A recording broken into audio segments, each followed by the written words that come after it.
Hey everyone, it's me, John Lorden, here in the screening room with another itchy mystery for all of you. This one is a little bit different than usual. It's not a feature film. This is an episode of a series. However, if you find it on Netflix, at least here in the US, it is listed as its own thing. It's not listed as part of a series. The series I'm talking about is Nova, which is a series that you usually see on PBS here in the US. It's interesting because I knew Nova when I was younger as being a series where you would see a lot of science-based information, like, about space exploration and stuff like that. And I guess there is some science information in this investigation, but it's pretty light in terms of what I would consider for Nova. However, this is a really, really solid episode, and I think I really wanted to pointed it out to you guys, in particular for anyone in the audience out there that isn't very familiar with this case. So what is the case? This is who killed Lindbergh's baby. And this is about the famous aviator Charles Lindbergh, who was the first man to make a non-stop transatlantic flight. He wound up marrying a woman. They had a baby.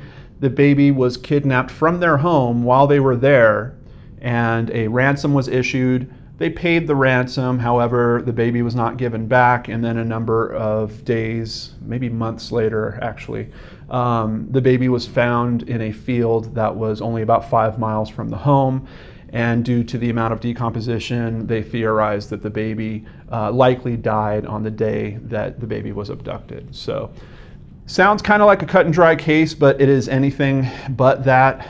They do have a suspect. They have some compelling evidence that is shown in this documentary about why they believe that he was involved. I think even the people that have other theories, I don't think anyone really questions his involvement. What they do question is if he did it alone or not.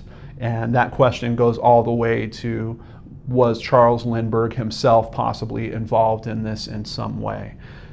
It is an extremely compelling documentary. It's only about an hour long or so, just under an hour.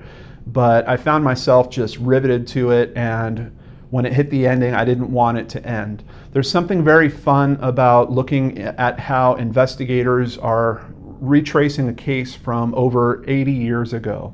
Quite honestly, a task that sometimes you give me suggestions for brain scratch, and if it's too old, I'm just like, with the tools I have, which is primarily internet research, I can't do this case justice. So it was really fun for me to see experts going into this case using all the tools at their disposal, which is some pretty traditional tools. We're talking handwriting analysis, profilers putting together profiles of who they think would be involved in something like this.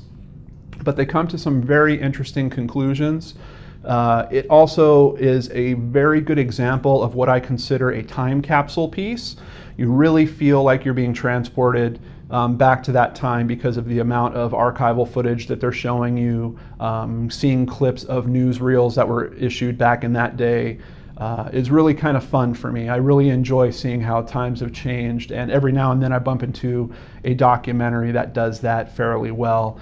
And this is one of those. So I can see that the Nova series, they've taken on some other subjects that are kind of in the brain scratchy vein, so I might check out some more of these every now and then. Let me give you the plot summary from this one from IMDb.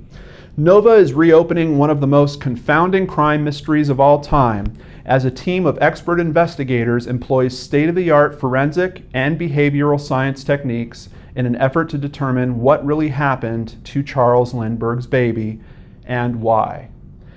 And I think that's a really good synopsis of it, and an excellent question at the end, because the motive for this, I mean, obviously money might be a motive. They did ask for $50,000, and back in those days that was a pretty substantial amount of money. But is there some other motivation around this? This really, I don't want to spoil it for you guys, but this really goes into several aspects that left me scratching my brain at the end saying, wow, I wonder if there's really something more to this than just the kind of fringe story that I've heard for most of my life. And that's another reason why I wanted to look at this, and maybe why you guys should too. I've heard of several mysteries throughout my life, but they kind of predate me to the point where I haven't had a super big interest to look into them.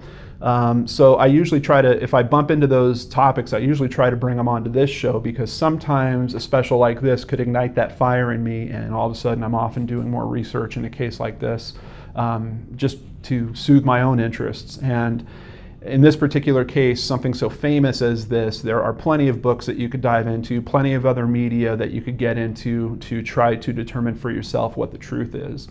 There's also a very interesting portrayal here of celebrity culture, and how celebrity culture can influence not only the police and the investigation and what's going on around that, but you have maybe, if it's not the first, it's one of the biggest instances of media culture around a court case, where literally you have thousands of reporters trying to get information and get it back to their companies to report on this nationwide and actually worldwide as well. So way before the mania that was the O.J. Simpson case, it's interesting to see the parallels that are going on with a case like this, where you have someone this famous that is involved. Because those parallels, we seem to see them keep repeating time and time again with cases where famous people are involved. So I really enjoyed it, guys. I got to tell you, right now on IMDb, it rates like a 6.7 out of 10 or something like that. I'd give it a 7.5. I do want to make the distinction that it feels like an episode of a television show. It doesn't quite feel like a full-blown documentary. This topic is so good, I wish that they could have taken it in that direction. I'm sure that there is easily another 20 minutes that they could have cranked out in terms of interesting content. Maybe done some music licensing to take us back to that time frame, even a little stronger than they did with just the footage. But outside of those few things, this is just, it's really the story. The story is super, super compelling. I now see why there are people that are kind of super fans of this story, people that look into it for their whole life. And now, at least, I have a little bit more insight into why they are so interested in this case. So maybe you'll wind up leaving this documentary with the same kind of thing. So if you want to check it out, like I said, I found it on Netflix. It is listed under the Nova series, so if you have some other digital format where you see that Nova is part of that, try looking into that series for an episode titled Who Killed Lindbergh's Baby? It was produced in 2013. Thank you so much for spending some time with me here on Itchy Mysteries. I hope you guys are having a great week. Take care of yourselves, and I'll see you right back here tomorrow on the Lord and Arts channel.